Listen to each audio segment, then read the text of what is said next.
আসসালামু আলাইকুম। কুমড়া বেশি, মিষ্টি কুমড়া বেশি, আচ্ছা বাদাম কে কে খায় আমার লাইন কমেন্টে জানেন। এই বাদাম আর এই বেশি মিষ্টি কুমড়া বেশি কিন্তু অনেক রোগের উপকার।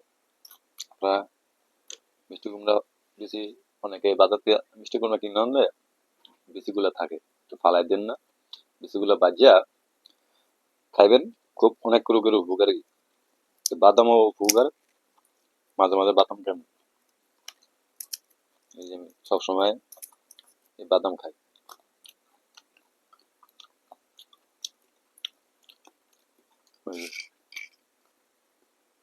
আমি যা মিষ্টি কুমড়া বাজার থেকে আনছিলাম বেশিগুলা রেখে দিয়েছি, বেশিগুলা যা বাছলাম খাইতেছি।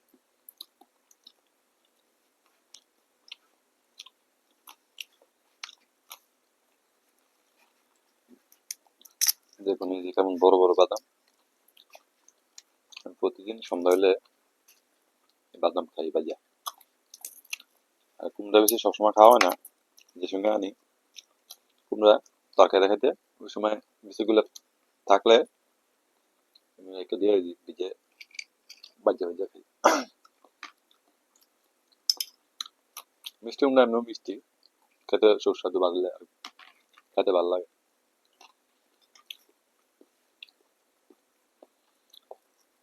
আর ভিডিওটি ভালো লাগলে চ্যানেলটা সাবস্ক্রাইব করেন, লাইক কমেন্ট শেয়ার করেন।